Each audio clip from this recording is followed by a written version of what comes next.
right, folks, so we're going to go ahead and get started here. We're starting off today talking a little bit about classical liberalism. Now, classical liberalism is essentially a political outgrowth of the Enlightenment as well as economic and so on. All the things I'm going to be talking about with classical liberalism here today are not new, okay? It's just taking everything that we've been talking about with the Enlightenment and making sure that you understand, taken together, what is all of this idea of classical liberalism that grows out of the Enlightenment. And the answer really comes down to, first of all, before I get into the answer, I should mention to you that when I talk about liberalism, or the term liberal in this sense, in this context, we're not talking about modern day politics, okay? In the United States, the term liberal has kind of become twisted from the original intent or definition of the word.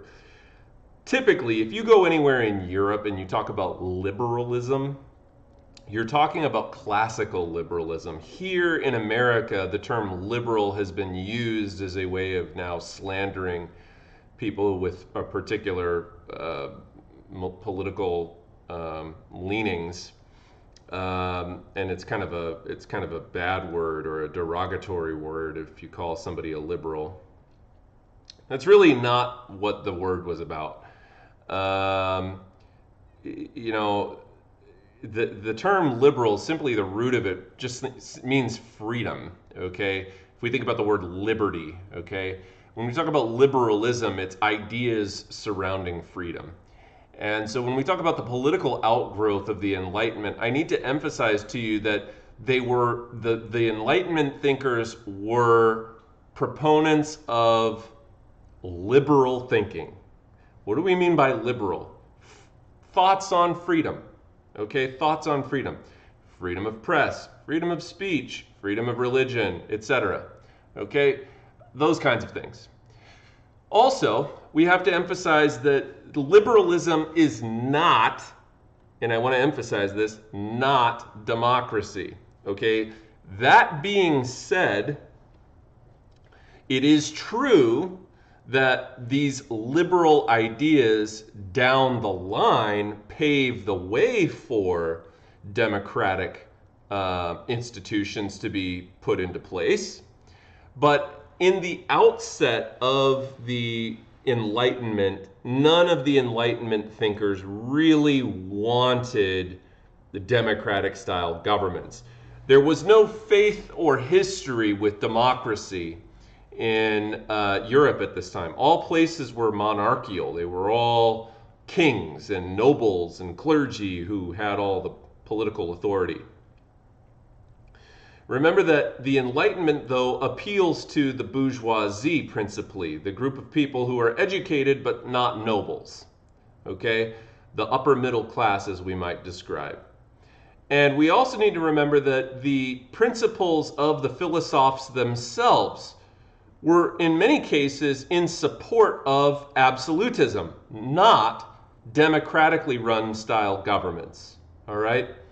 Now, how is it then? What is the link between liberalism and democracy? Well, the idea being that when the United States breaks away from Britain in the 1700s, they establish what becomes known as a democratic republic. Now, if we look at the early days of the United States, we have to understand that it is not a complete democracy because half the population, just by way of women, were not allowed to vote. Beyond that, there were also a good number of men, both black and white men, who were also not able to vote. And so the degree to which it is a truly democratic system is arguable, but it is more democratic than anywhere in Europe, for sure. Liberty of the individual and equality before the law were principles that the liberals of the Enlightenment believed in, but not democracy. Again, even Voltaire advocated that the best way to get the Enlightenment to be implemented across the society in a broad way was through, absolute monarchies, basically. So, natural rights philosophy of Locke played an important role. Remember, natural rights of life, liberty, and property.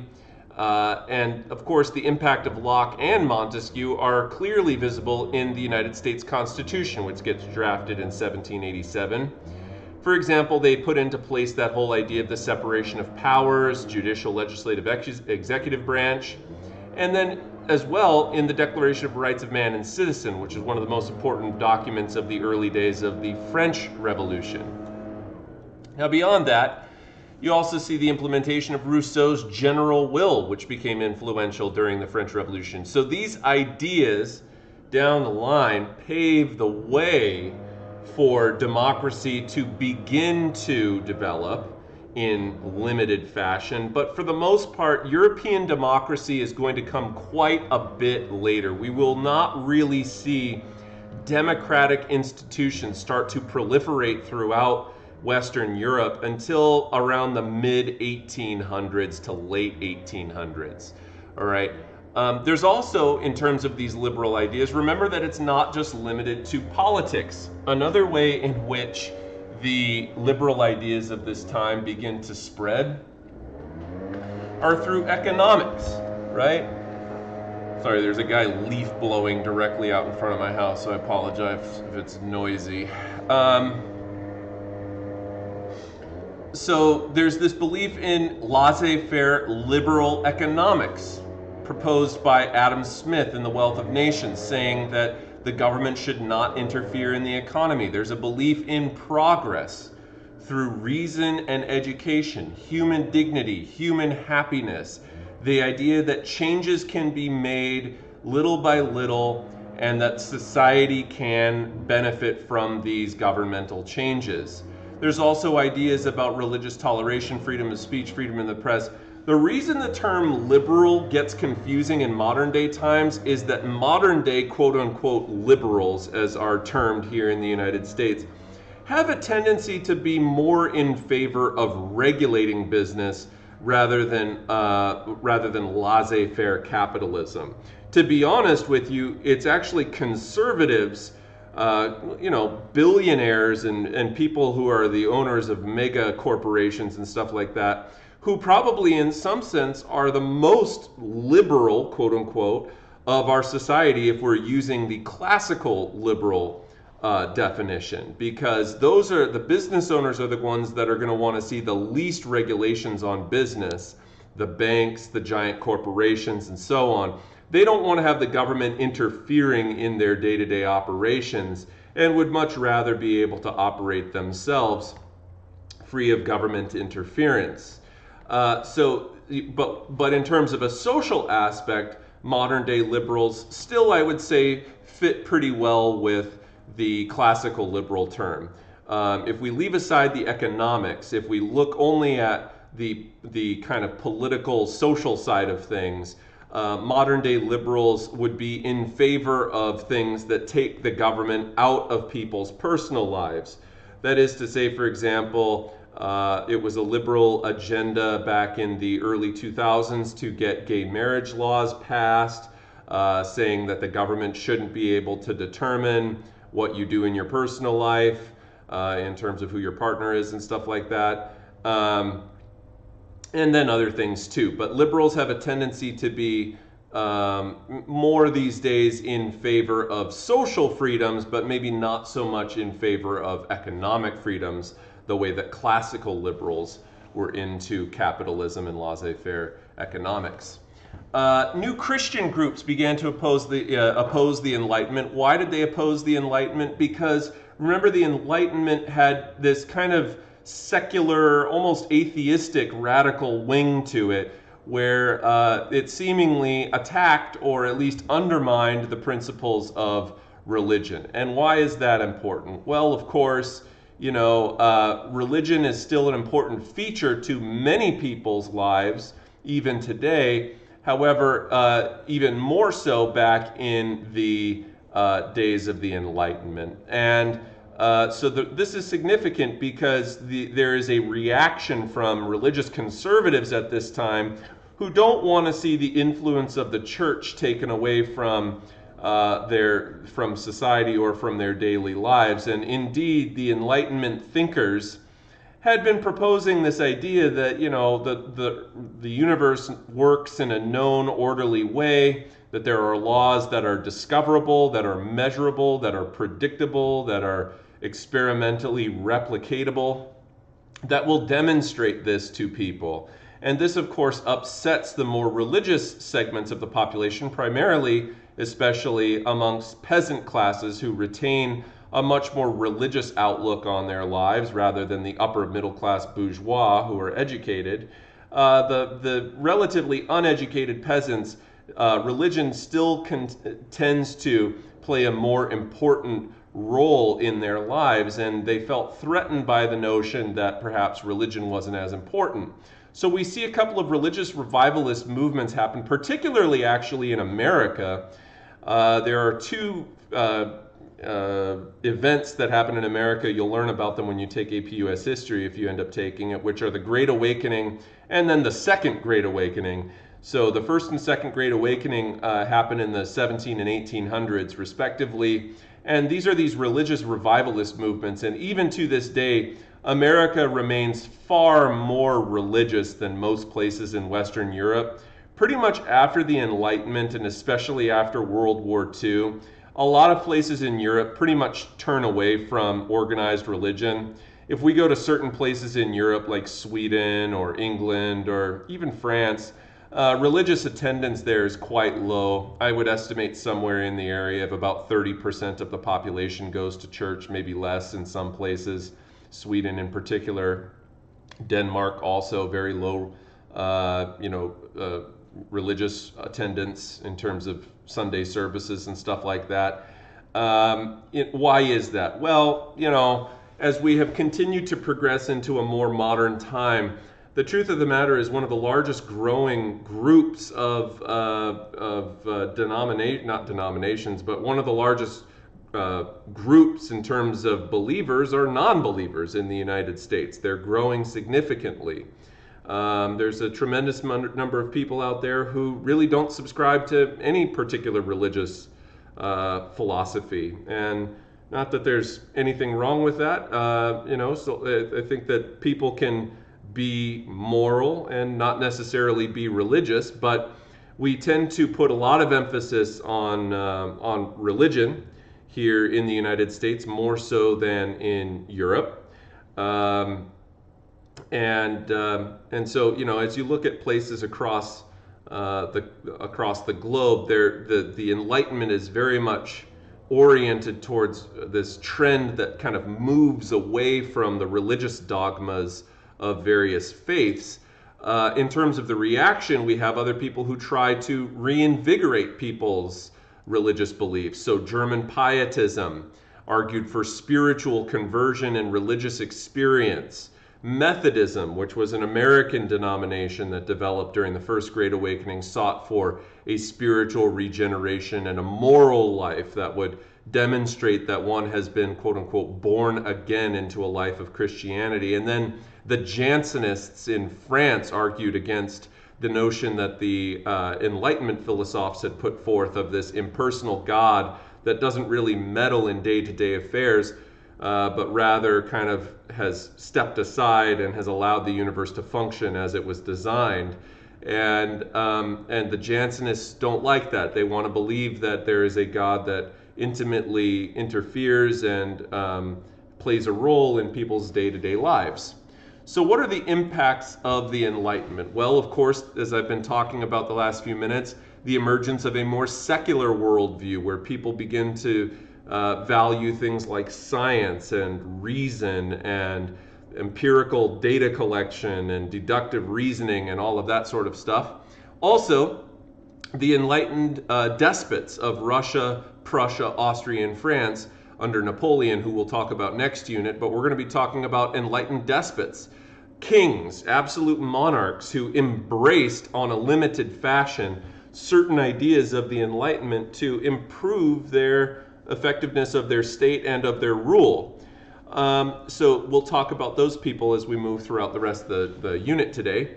But then also, of course, the American and French revolutions were both very heavily influenced by classical liberalism, which is really the major intellectual philosophy that comes out of the Enlightenment. And then two, educational reforms in countries. Now, we don't see publicly mandated educations being essential to state societies until later on in the 1800s. Keep in mind that public schools at this time were pretty rare, state-sponsored schools. Most schools were private, linked to the church still, and stuff like that. But we do start to see some higher level educational reforms that introduce some of these liberal doctrines into the curriculum. And then, of course, the growth of laissez-faire capitalism, the idea of an invisible hand, the law of supply and demand dictating the market, a completely free economy, free from government interference, that is. And this is really the economic spirit that coincides with the Industrial Revolution, which takes place at the turn of the 19th century, the 1800s. And so the Industrial Revolution and laissez-faire capitalism and a lot of the things that happen economically in the first half of the 1800s happen as a result of the teachings proliferated by the Enlightenment of the 1700s. Okay, moving on to enlightened despotism. Like I said, philosophers generally inspired and supported the reforms of the enlightened despots. But the enlightened despots are kind of different and unique from one another. Philosophers in many cases, like Voltaire, believed that absolute rulers should promote the good of the people. And they believed, like Hobbes, frankly, that many people were just not capable of ruling themselves. And that's why I really need to emphasize that the Enlightenment is not really about democracy. I've already said that today, but I'm going to say it again. The Enlightenment is really more founded on this belief that precisely because people are not equal, precisely because you have some people who are better educated and better exposed to art and philosophy and political science and physical sciences and math and so on, that you had an educated segment of the society that should be in power, and then you had a whole huge portion of your society that was not educated and thus not able to rule themselves. So a lot of the reforms that we see by these enlightened despots are going to be pretty modest reforms. Things like religious toleration, streamlining legal codes to make the state apparatus more effective, the state judicial apparatus more effective. Increased access to education, at least amongst wealthier segments of the population. And then the reduction or elimination of torture and the death penalty. These are pretty modest reforms. Nonetheless, they're important reforms implemented by some of these enlightened despots that we're going to be talking about at this time. But one of the reforms you will not see put into place by an enlightened despot is some sort of republican democracy. Okay, that is not what we are. And when I say republican, I'm not at all referring to the modern day Republican Party. I'm referring to small r republicanism, the idea of representatives being voted on who will go and then serve in some capacity in the state as a representative of the people. That is not going to be a reform that the enlightened despots put into place. So let's get started with our talk about these enlightened despots with Frederick the Great and catching you up to speed on some political developments of the mid-1700s. So Frederick the Great came to rule in the year 1740. And this is Frederick II. You might remember him as the son of a previous Prussian king who we talked about, Frederick William I, the Soldatenkönig. And Frederick the Great was amongst the greatest of German-Prussian Hohenzollern dynasty rulers. And he was profoundly influenced by the Enlightenment and very much considered himself a student of the Enlightenment. And he also considered French learning to be superior, which makes sense because remember that the Enlightenment philosophers primarily are coming out of France. Frederick the Great was such a fan of Voltaire that he actually ended up inviting him to live in his court in Berlin for a time and funded his works. However, they had a falling out at some point, and Voltaire ended up returning to France. Nonetheless, Frederick the Great was kind of a modern day Enlightenment Renaissance man of his time. He was a musician, he was a poet, and he was also a great politician and military leader. And so he was kind of a jack of all trades when it came to enlightened despotism. And he's kind of a moderate enlightened despot. In terms of the three enlightened despots that we're going to be learning about, this guy, Frederick the Great, and then two others, Catherine the Great of Russia and Joseph II of Austria, of all of them, we would probably say that Frederick the Great is probably in the middle. He's not the most radical, but he does make some modest reforms. And so he's, in that sense, Frederick the Great is kind of like the Goldilocks story. Not too radical, not too conservative, just right. Not, this bed's too soft, this bed's too hard, this bed's just right. This porridge is too hot, this porridge is too cold, this porridge is just right.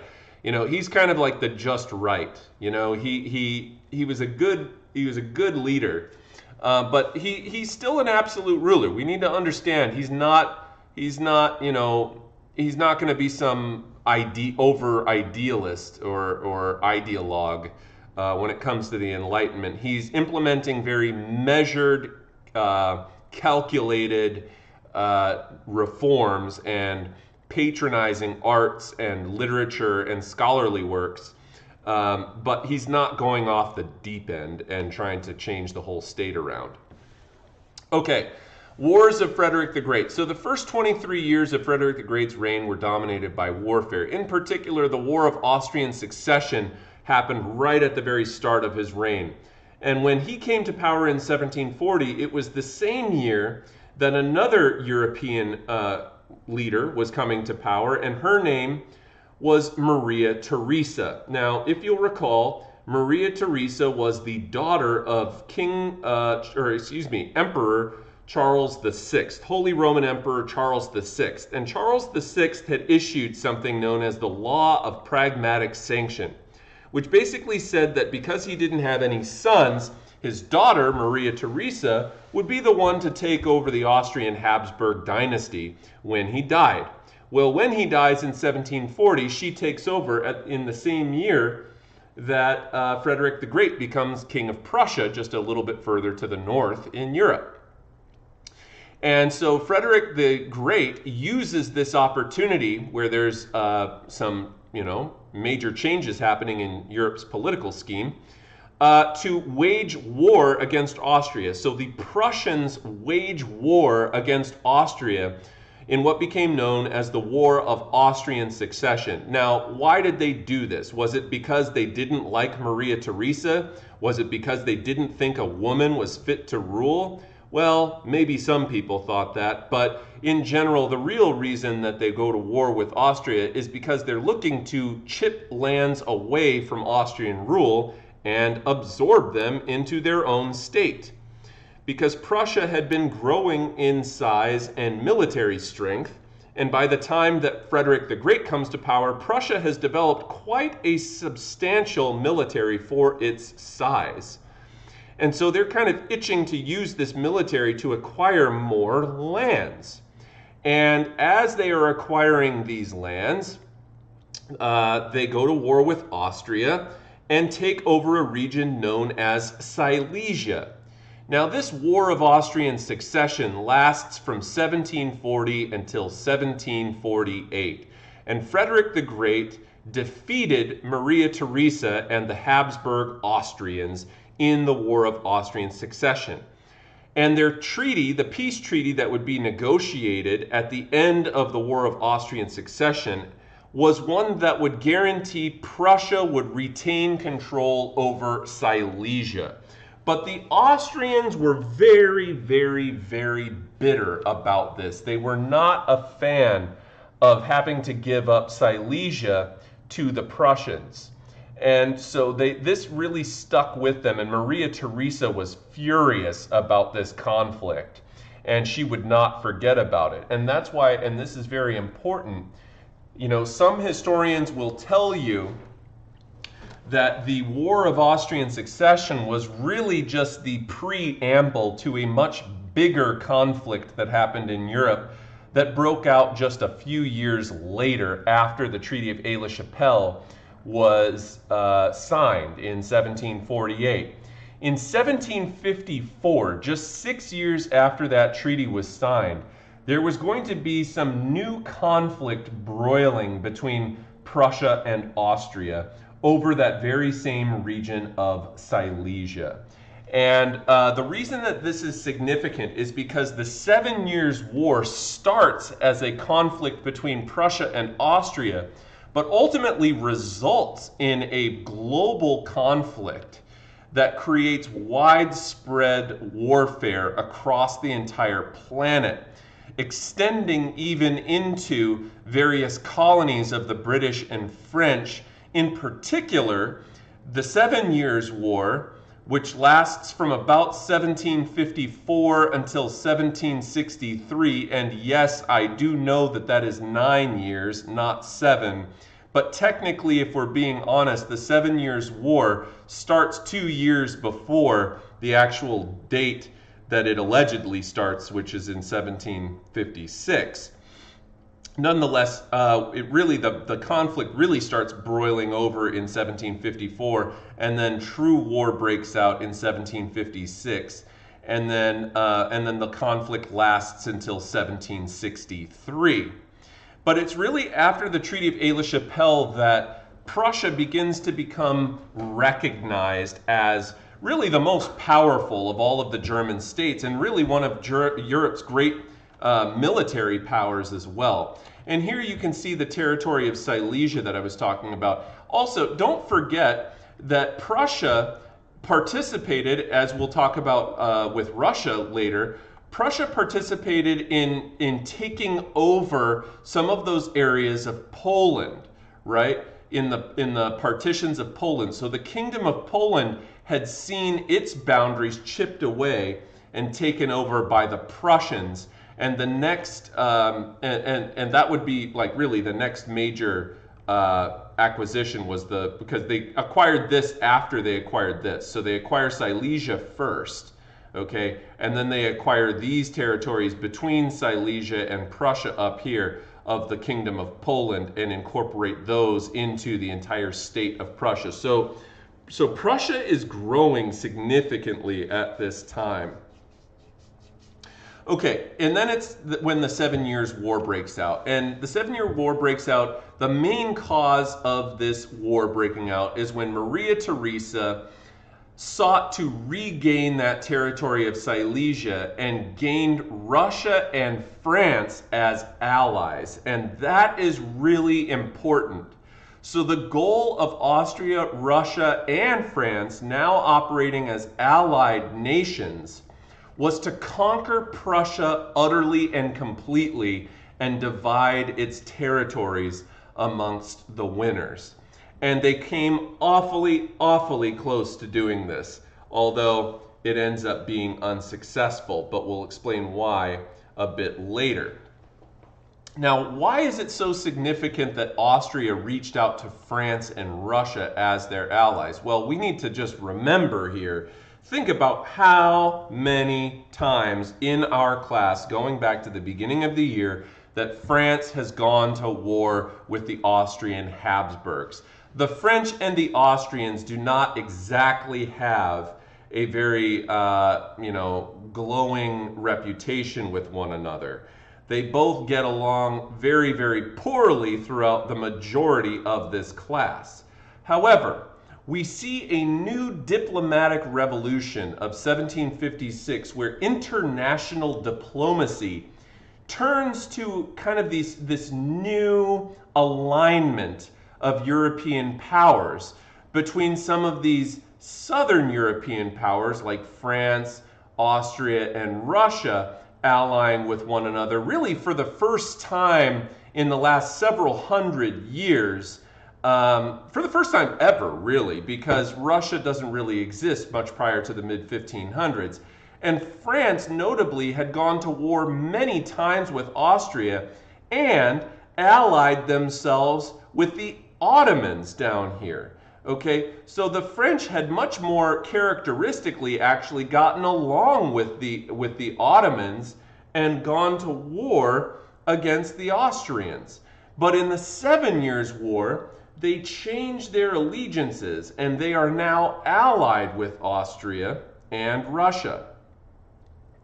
And on the other side of it, you see the English, who have now aligned themselves with the Prussians over here in northern Central Europe, the Germans in other words. So throughout the latter half of the 1700s, 1750 through about 1795, actually even beyond that, into the early 1800s, the English and the Germans are going to be on the same side, and the French and the Austrians and the Russians are going to be on the opposite side of the English and the Germans. And this will result in, particularly, oddly, even though the 7 Years' War starts off as a conflict between Austria and Prussia here, oddly enough, the 7 Years' War expands to this global conflict that ends up being much more characterized by a conflict between the French and the English. And we sometimes call the 1700s the Second 100 Years' War as a result of that, because there are about 5 conflicts, major conflicts, fought between the French and the English, going back to the last war of Louis XIV, the War of Spanish Succession, which the French and the English were on opposite sides of, the War of Austrian Succession, the 7 Years' War, the American Revolutionary War, which the British was fighting against the Americans and the French in that conflict. And then finally, the wars of the French Revolution, where once again, basically all nations gathered on one side against France during this conflict. And Austria even turned on France during the French Revolution. So this alliance between France, Austria, and Russia would not necessarily last all the way through the French Revolution, but at least in the 7 Years' War, it's the first time that we've really seen France and Austria on the same side of a conflict, and that's very important to remember. The 7 Years' War ends up being the bloodiest war of the 18th century, the 1700s, and it really was the bloodiest war that Europe had seen since the 30 Years' War, going all the way back to 1618 when that one got started with the defenestration of Prague. It also included England and France's struggle for their colonial holdings in North America, and if we're honest, the biggest, theater or campaign of the 7 Years' War, we have a different name for it in American history. We call it the French and Indian War, the French and Indian War. And the French and Indian War was fought between the British, against the French and the Indians. Now keep in mind, the 7 Years' War is about 23 years before or it's about 21 years before the American Revolution. So there are no American patriots or anything like that fighting in the 7 Years' War. Britain at this time still retains control over the colonies in North America. So Virginia, Maryland, Pennsylvania, etc. All of those, New York, Delaware, Rhode Island, all the states of the 13 colonies were still colonies at this time during the 7 Years' War. But France had been basically trying to establish a foothold in areas in North America, and the British had been trying to prevent the French from establishing themselves in areas that they wanted to take over in North America. So the 7 Years' War, otherwise known in North America as the French and Indian War, is when the British, during the 7 Years' War, took the war overseas to North America to fight against France in the New World. And by this point, the English had so much more presence in North America than the French had. The French had very little presence in North America, meaning like there were just very few French people who had migrated over to North America, even by the time that we get to the 1750s. And so the British had a major advantage in the French and Indian War. Why do we call it the French and Indian War? It's because the British were fighting against the French and the Native American tribes that the French were allied with. And the reason that the Native American tribes allied with the French and not with the British is because the French characteristically had much more benevolent relationships with Native Americans than the British ever did. And so, the Native Americans had no interest in seeing more British folks coming over to take over Native American lands, and they much preferred the kinds of interactions that they had with the French. Nonetheless, that conflict results in a really unusual turn of events. The 7 Years' War, let's get back to the European side of things. I've been focusing a lot on the North American conflict. Also, it extended into India while I'm on that same note. The English and the French were fighting, or rather the British and the French were fighting against one another in India as well. So, the 7 Years' War is a truly global war. It's a world war, if we're being honest with you. It is a truly global war, a naval conflict that took place essentially on all continents. There's also a lot of fighting that happens in the West Indies, the Caribbean. Okay, so places around Cuba, Haiti, and the Dominican Republic and places like that. There's plenty of conflict there. Anyhow, let's bring it back to what was going on in Europe. Well, Prussia in this conflict is outnumbered by its enemies 15-1. So they are coming in as a major underdog. Despite how powerful their military is, they still don't have the numbers that France, Austria, and Russia combined have. And Prussia ended up suffering 180,000 dead and severe disruptions to its society as they are being essentially attacked by this onslaught of forces. Berlin, the capital of Prussia, was twice captured and partially destroyed by Russian troops. And really, it came awfully, awfully close to Prussia being on the verge of an absolutely catastrophic defeat, were it not for this very unusual turn of events involving the Tsar of Russia, Peter III. Peter III was a major admirer of Frederick the Great. He kind of had a bromance on Frederick the Great. And Peter III ends up calling off all Russian attacks on Prussia, Germany.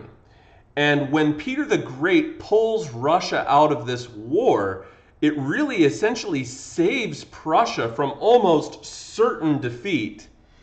And what is even more unusual about it is that Peter III was married to a German princess.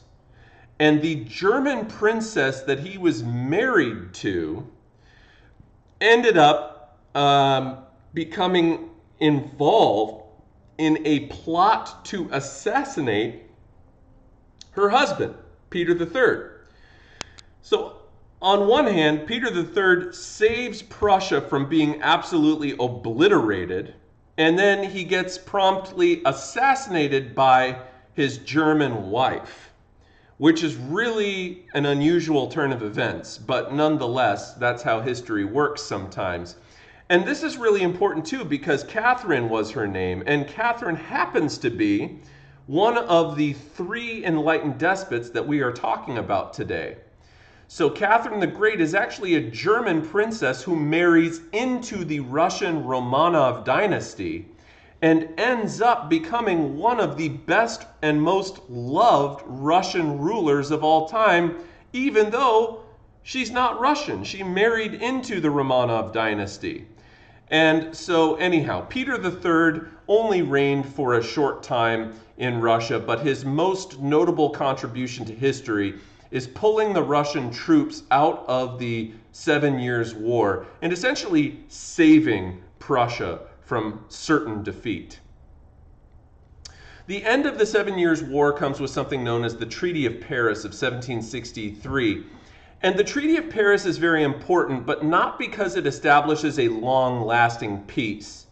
The Treaty of Paris is important because it's a diplomatic solution to the political and colonial future of Europe. It's really the most important diplomatic resolution to a war that we've seen since the Treaty of Westphalia ended the War of the 30 Years' War back in 1648, over 100 years before the Treaty of Paris.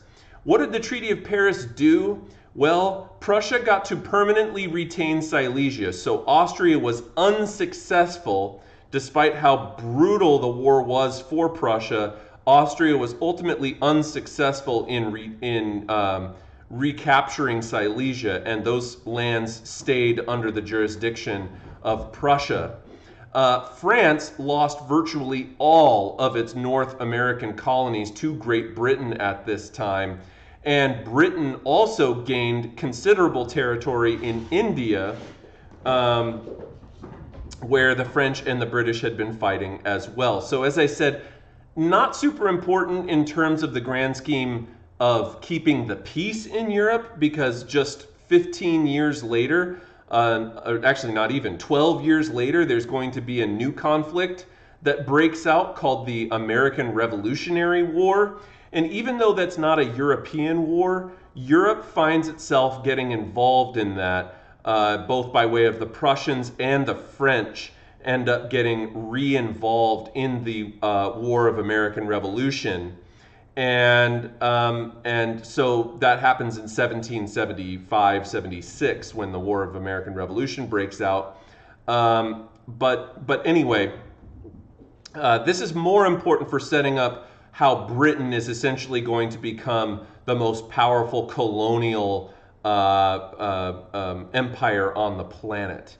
Okay, and it's after the Treaty of Paris, Britain is well on its way to becoming the most dominant of the European nations in terms of its imperial prowess and controlling lands across the globe using an extremely powerful navy that was, ready for war at all times.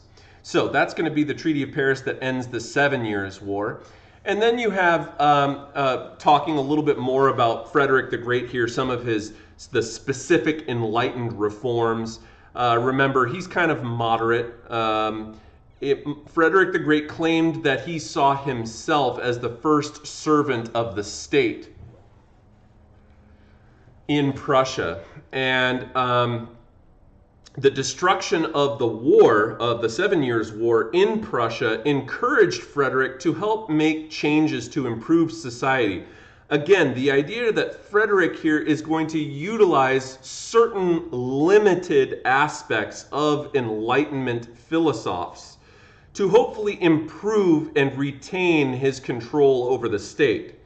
But it's all for his own benefit. You have to understand that when these absolute monarchs, like Frederick or like Catherine, when they embrace the Enlightenment, they are doing so in a way that they only pick and choose certain elements that they are certain will help them retain their control and increase the power of the state. That's the main reason that they're embracing the Enlightenment. They might say that they're doing it for the people, but really what they're doing it for is for the improvement and increase of power of the state. Because if we're being honest, the serfs, the peasants, and so on, your everyday common person, laborer of Prussia or Russia or anywhere else, is not going to see a major change in their day-to-day lives by the king implementing certain restricted elements of the Enlightenment philosophes' teachings. He does allow for religious toleration, like Voltaire promoted, which makes sense because Frederick the Great was, remember, good friends with Voltaire. He also promoted education in schools and universities, but again, gains in primary education, in other words, grade school education, were very modest. Okay, they're not going to be huge reforms. Mostly when he talks about promoting education in schools, it's more the university upper echelon schools that we're talking about that already would have been only been able to be attended by wealthier segments of society, not like everybody, including peasants and stuff like that. But he does also codify and streamline laws. He frees the serfs on crown lands, and the peasants were needed for the army. But serfdom remained on noble lands, even though Frederick had ended serfdom on his own lands. So when you look at the map of Europe, there are certain regions that certain nobles control, and that even includes kings. Kings don't just control all of the land. They have certain elements of the land that they control. And in Frederick's lands that he directly administered and controlled, that were under his specific entitlement, he abolished serfdom on those lands that he was able, but he couldn't just abolish serfdom on all nobles' lands across all of Prussia. So serfdom remains on the rest of the nobles' lands, although Frederick does issue an order to end physical punishments and torture of serfs. So Frederick the Great, he improved state bureaucracy by requiring exams for civil servants. Napoleon would take a page out of Frederick the Great's playbook later on the line, doing that as well, where basically making sure that people who serve in these bureaucratic positions in the king's inner circle or even outer circle are well enough educated and skillful enough to be able to serve in those capacities meritoriously. And so, he issued these statewide exams for civil servants who wanted to become bureaucratic members of the state. They had to pass an exam first. And he reduced censorship. He abolished capital punishment, but not in the army. You could still be tried and hanged for treason in the military, the Prussian military, but in non-military segments of society, he got rid of capital punishment, the death penalty. And he also encouraged immigration, industrial, and agricultural growth to Prussia during this time. But remember, we're still a ways away from Prussia becoming a powerful industrial state. Prussia's social structure, on the other hand, remains largely the same and also very highly stratified. In other words, you don't have a lot of social mobility. There's no going to be starting from the bottom, now I'm here sort of a thing going on in Prussia at this time. The middle class had tremendous trouble moving up to a higher class, like a noble class or something like that in Prussia. The society was very segmented into different classes that were very unequal from one another. And serfdom remained on those non-crown lands. I already mentioned that. The Junkers, which were the Prussian nobility, were the backbone of the Prussian military and of the Prussian state. The state does not even recognize marriages between nobles and commoners. So if you were a noble, you had to marry another noble. If you were a commoner, you had to marry another commoner. Nobles were also not allowed to sell their lands to non-nobles. And this meant that the noble society remained very much at the top of society in Prussia, despite some of these other quote-unquote enlightened reforms that Frederick the Great had been implementing, mostly for his own benefit. Catherine the Great is the least enlightened of the absolute, or of the enlightened despots that we'll be talking about. Catherine the Great was one of the greatest rulers in European history, but probably the least enlightened, because when it comes to becoming an enlightened despot, an enlightened absolute ruler, there's kind of two ways that you can go about doing this. One is by way of making reforms, in other words, introducing laws or especially laws that support progress, like religious toleration and stuff like that, ending serfdom and so on. So that's one way is an enlightened despot can be enlightened, is by implementing reforms. The other way is by patronizing the arts and scholarly works, sciences and other things like that. And so here's the thing about Catherine the Great. Catherine the Great is very, very high on patronage. She's big on the arts. There's a museum in St. Petersburg, which at the time was the capital of Russia at this time, where she resided, called the Hermitage Museum. And the Hermitage Museum actually is where John Locke's portrait is hanging, which is, really interesting itself. But the Hermitage Museum is a massive, massive museum on the same scale as like the Louvre Museum, basically, where it's this huge museum with priceless artifacts, art and sculptures and so on in St. Petersburg. And it's a very, very, very important cultural center of Europe. St. Petersburg in general is an amazing city. I have been there. I've been to the Hermitage Museum as well.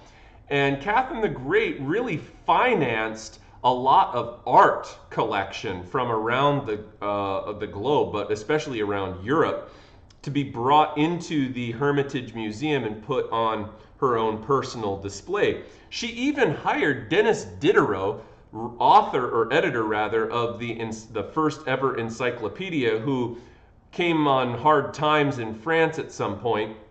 She ends up hiring Denis Diderot to become her personal librarian and live in her court for a brief amount of time.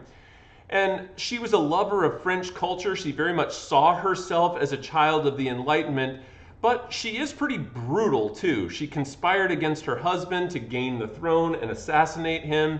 And there was the most serious indicator of Catherine the Great's brutality was, without question, her reaction to a serf uprising that happened in Russia during the early part of her reign, known as the Pugachev Rebellion of 1773. And this is where a Cossack from what is now modern-day Ukraine, kind of down by the border of Ukraine and the Ottoman Empire at the time, or Russia and the Ottoman Empire at the time, Eugene Pugachev led this huge serf uprising, and this is where the serfs of Russia were demanding an end to serfdom, because serfdom was really a brutal life. And, they had brutal taxes, brutal existence, no freedom. And then too, remember that serfs were required in military service for conscription terms of 25 years, which is essentially at that time your whole life. And so if you were conscripted into the Russian military as a serf, there's a good chance you would die as, serving in the military in Russia, and they didn't like that. And so the Pugachev Rebellion results in this widespread revolt where landlords and officials start to be murdered all over southwestern Russia. And the interesting thing, prior to the start of the Pugachev Rebellion, because Catherine the Great came to power already embracing principles of the Enlightenment, to be honest with you, Catherine the Great had been toying around with the idea of getting rid of serfdom herself. She thought about outlawing it, but hadn't quite gotten around to doing it. And then when this Pugachev Rebellion breaks out, she has a very, very quick change of tune. She reverses her opinion 100%. And rather than ending serfdom, she actually ends up giving complete authority and autonomy to the nobles of Russia to essentially put down this serf uprising with any means they saw necessary, which of course meant extreme brutality. And so oddly, even though she was at first in favor of abolishing serfdom in Russia, Serfdom under Catherine the Great actually ends up expanding under Catherine the Great and becoming more brutal, because Catherine needed the support of the nobles more than she needed the support of the serfs. And so in order to court favor with the nobles, she essentially said, okay, nobles, you can do whatever you want to quell this uprising by the serfs. And of course, the nobles took this to heart in many cases and used absolute brutal oppression against the serfs, not only to end the rebellion, but to prevent any future rebellions from happening. And this is a trend that we see happen a lot in history. It happens all the time in America when it comes to the black populations in America. Whenever there's an uprising of slaves, for example, the Stono Rebellion, there are extremely harsh, punitive reactions by the ruling class to those rebellions that end up making future rebellions even less likely to succeed. So this is a trend that happens quite frequently throughout history. Serfdom starts spreading to new areas in Ukraine where the Cossack population was. And in 1785, Catherine freed nobles from taxes and from state service, so granting more privileges to nobles. And in that sense, Catherine can be considered enlightened, because typically absolutist rulers are trying to reduce the authority of nobles. She is trying to increase the authority of nobles to the effectiveness of her own rule. She ends up confiscating Orthodox Church lands and giving them to her favorite officials. Nobles end up actually under Catherine the Great reaching their absolute height of their authority in Russia, while the serfs end up being worse off. Also, as I mentioned, because of all of the art that she was importing, Catherine imported Western culture into Russia. Architects, artists, musicians, and writers were all invited from around Europe to Russia to benefit from Catherine the Great's patronage.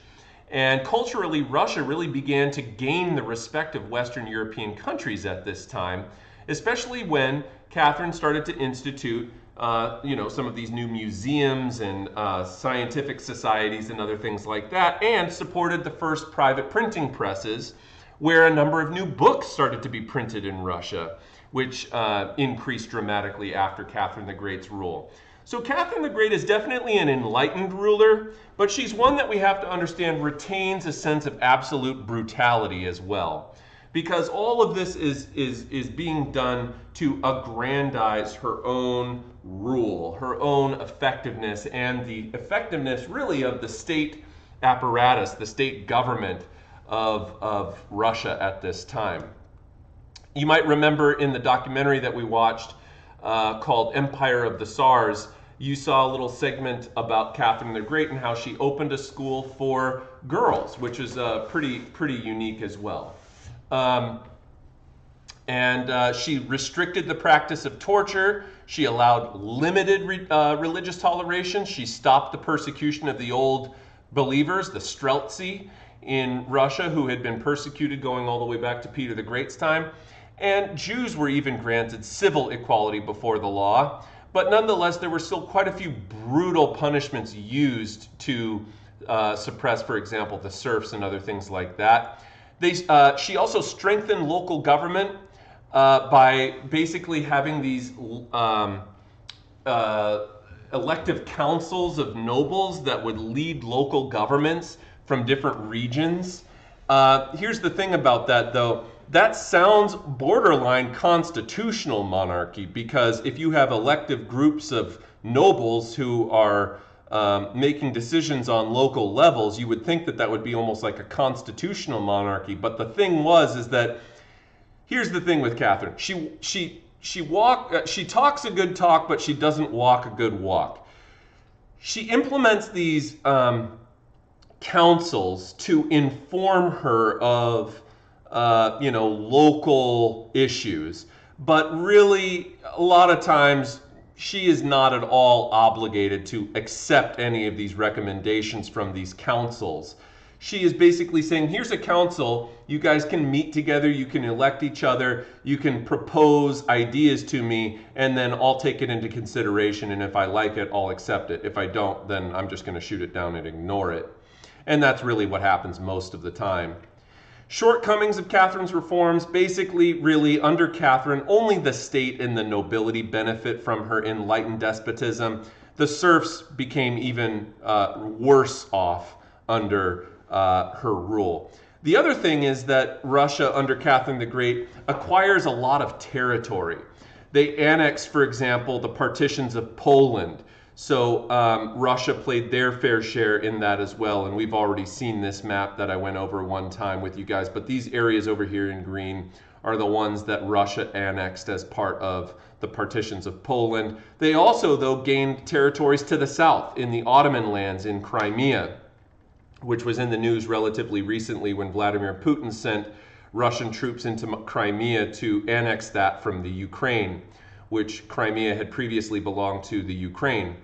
But they gained control there, and they began a conquest in what became known as the Caucasus Mountain regions. And so the Caucasus Mountains are kind of in the border regions between the Middle East and Russia, kind of in the borderlands of the Ottoman Russian territory. Okay. Expansion provided new lands also with which to give Russian nobles. So she would conquer lands and then parcel out those lands and give them to nobles. And then finally, who we're talking about today is Austria, particularly two rulers of Austria, one who is not enlightened and one who is. Maria Theresa was the one I was talking about with the War of Austrian Succession. She inherited the throne from her father, Charles VI, Holy Roman Emperor. And he was the one, remember, that had been toting the idea of law of pragmatic sanction. And so she was Archduchess of Austria and Queen of Hungary and Bohemia. And she sought to improve the condition of her people through absolute rule. She's much more characteristic of like a Louis XIV than she is a Frederick the Great. So she is not going to be an enlightened absolutist. She is just going to be a regular absolutist. She is very conservative and she's very cautious. And of course, it's under her reign that we saw that War of Austrian Succession right at the start of it against Frederick the Great. She preserved Habsburg rule during the War of Austrian Succession, and she centralized control of the Habsburg Empire at the same time by implementing a number of reforms. But again, even though she implements these reforms, you have to consider that she's not really an enlightened ruler. Even though she implements some limited reforms, for example, she limited the power of the nobles rather than Catherine the Great, who expanded the power of the nobles, right? That's a big difference. She reduces serfdom. Under Catherine the Great, serfdom was expanded. She increases the size of the empire's army, which is a very pro-absolutist thing to do, like Louis XIV would have done in France, the Sun King.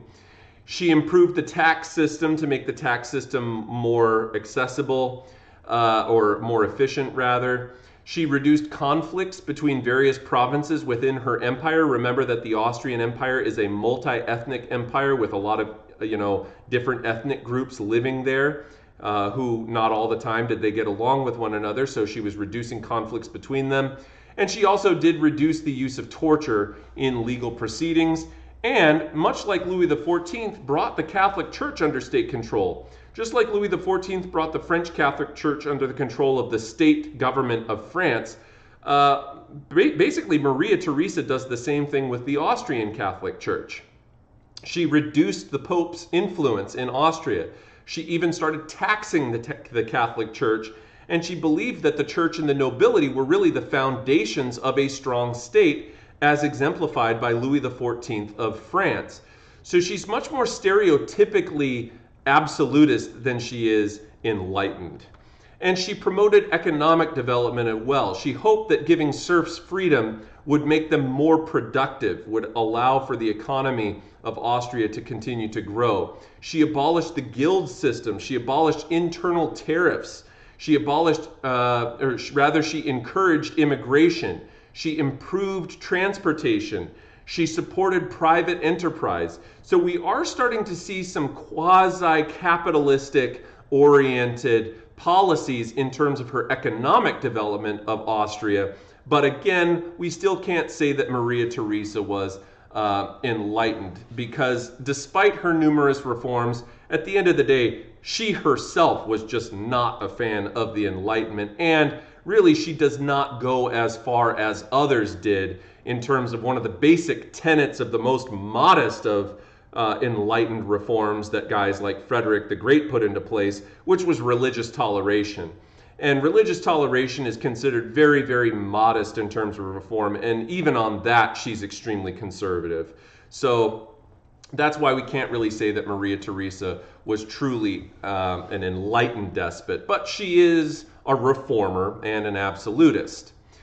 Joseph II, though, is the last of the enlightened despots that we're going to be talking about. And you'll notice that unlike Catherine II and Frederick II, who both have the title the Great at the end of their names, Joseph II does not have the Great at the end of his name.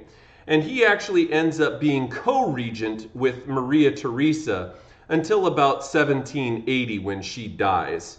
And so he actually ruled alongside Maria Theresa starting in 1765. And he was probably, in some sense, the greatest of the enlightened despots, because he's the most... You remember how I told you how Catherine the Great was very, very low on reform, very, very high on patronage?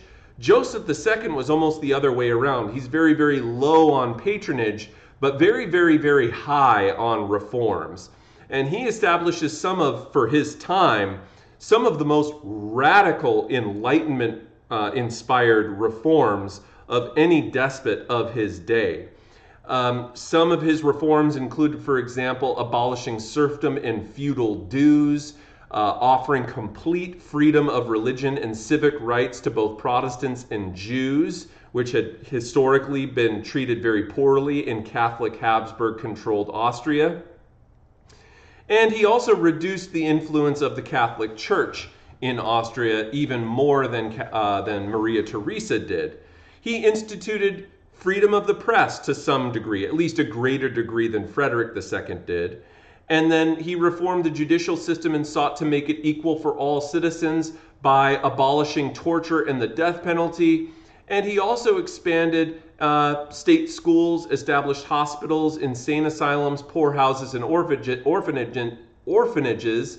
But even though you would not have wanted to find yourself in any of those places, they are unique, because really prior to this, none of those kinds of systems or institutions existed at all. And so he's creating these kind of apparatuses to be able to essentially make the state more effective and put people from these different segments of society into these institutions where they would be more or less, confined by the state, or at least administered by the state.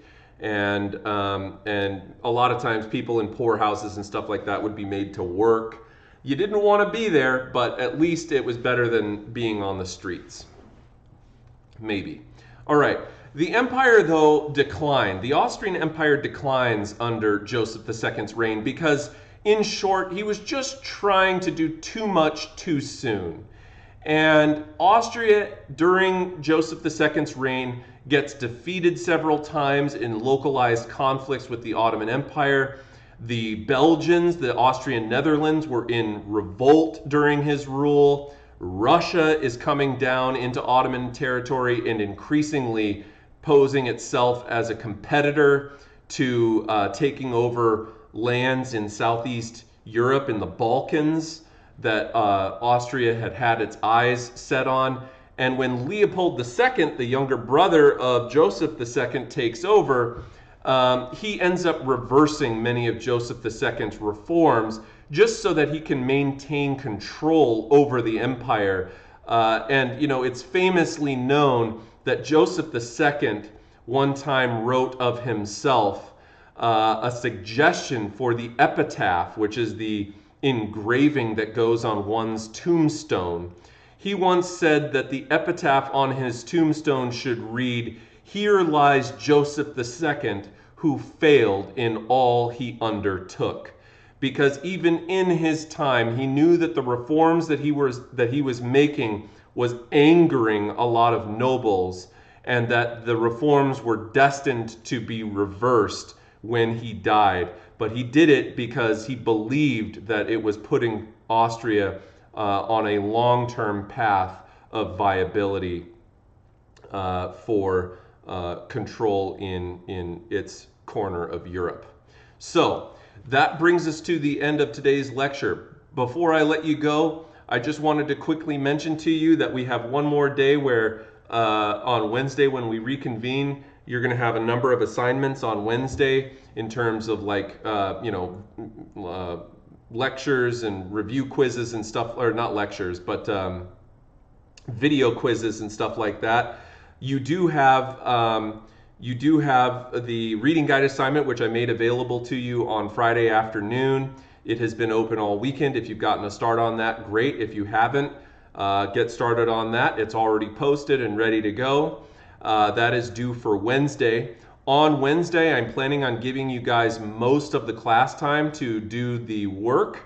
I will do a short Zoom at the start of class to answer any questions you may have, but other than that, I intend to use the majority of class for AP Euro on Wednesday so that you can use that to review, get your assignments done for the exam, and that kind of thing, and study, and then we will plan to take the test on Friday. There will be a testing window on Friday that will remain open until Monday morning when the test closes. So you will technically have all weekend to take the test.